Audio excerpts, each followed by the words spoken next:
All right, another thing we lied to you about.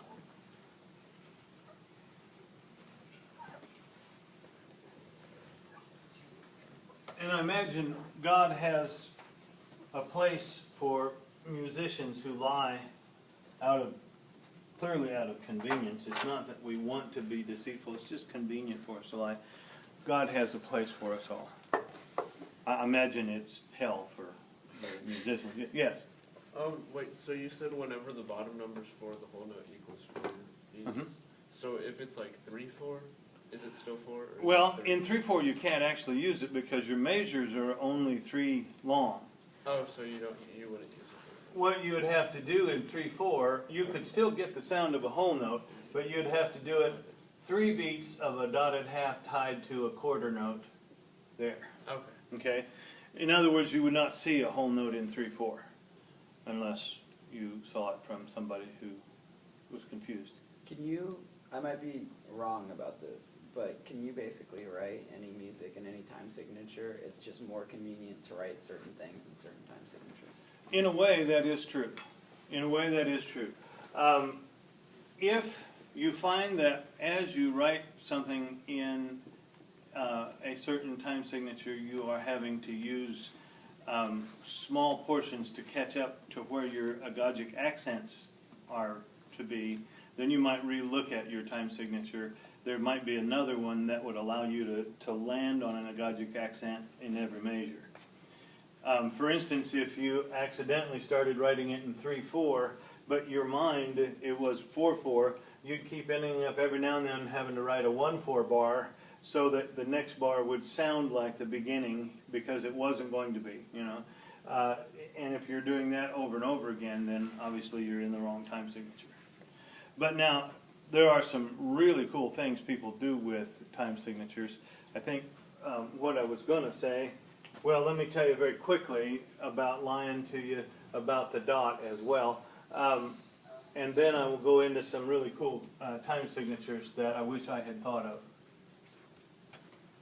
Okay? It was because I was, as old as I am, I was still born too late. Somebody had already thought of them. And they're older than me. A lot of times we do start out telling you the right thing. In other words, we start out telling the 5th grader, all right, the half note is worth 2, and a dot that we put on it is worth half of the 2, which is 1.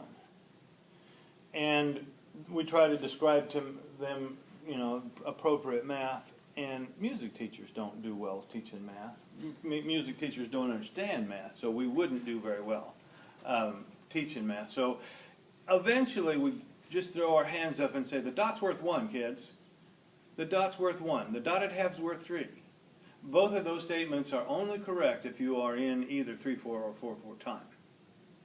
Okay? The dot has really no value of its own. It is half of whatever you put it on. If you're in 6/4, that dot is not worth 1. That dot's worth 2. If you are dotting the famous spotted quarter note, that dot is worth half of a beat or an 1/8 note, etc. In other words, we need to assume that the dot has no value of its own. All right? It's only worth whatever half is, which is it's a fun thing to do sometimes. For instance, if I were in 4/4, and by the way, you can double dot. I assume you knew that you can double dot. If I draw a half note and a dot, so far that's worth 3 beats, right? A second dot is not half of 2, it's now half of 1. It's half of whatever the dot is. So to be mean, you could say to somebody, fill out that measure, the rest of that measure with dots. And some of you are getting it right away. You would never get to 4. You would continually be adding half of half again, and you would never arrive, so to speak. All right. Kind of how to keep a musician busy. And the reason musicians can't do that is because they skipped math and went to music. Okay. Well, let me tell you some of my favorite time signatures. Gershwin. Is it Gershwin? Oh dear. Now I've forgotten who. Okay, who? It wasn't Gershwin that wrote West Side Story. Who wrote West Side Story? Quick. Somebody Okay, else. You should know this. You love West Side Story. Bernstein. Bernstein, thank you.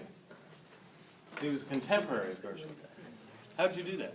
You just knew it. You just knew it. You just knew it. You just Kills know your all second. sorts of things. Those West Side Stories. Good for you. I met the man. One of my favorite tunes of, who did we say that was?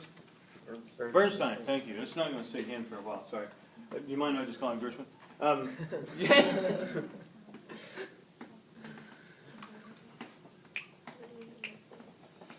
Completely misread that the first time I saw it. And do you know West Side Story? Does everybody know West Side Story pretty well? Good. This is from America, as in I Want to Live in America. Remember that song? When I looked at that, I thought, now there is a time signature for you. 63 over 84. The only problem is there isn't really such a thing as an 84th note. If you figure the closest note to that is a 64th note, if you made that one smaller than that, it would be a 128th note, right? There is no 84th note. What this actually means, and this isn't a published meter fact, but anybody who plays or has been through West Side Story eventually understands it. He means that this entire tune. Is that a dog or the choir? It's a person. All the way through this tune, we're going to have a measure of 6/8 and a measure of 3/4. Okay? So here's what that's going to look like. The first, I'm going to write it really fast here because the bell's going to ring.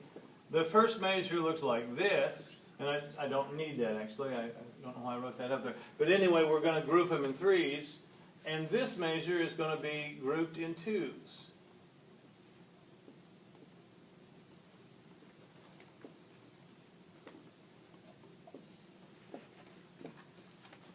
And then we start over again. There's a pattern that goes all the way through it.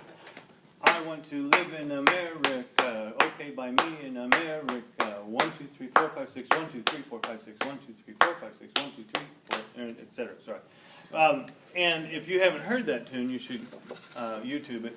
It's from West Side Story, and it gets into a really good groove. In other words, you don't have to count that forever. Eventually, you just kind of you know how to feel that. And the guy I call Bernstein has quite a few songs in different venues that have some really clever groupings that show you quickly how very important it happens to be. All right. Well, I think that's going to do it for today. I'll see you tomorrow.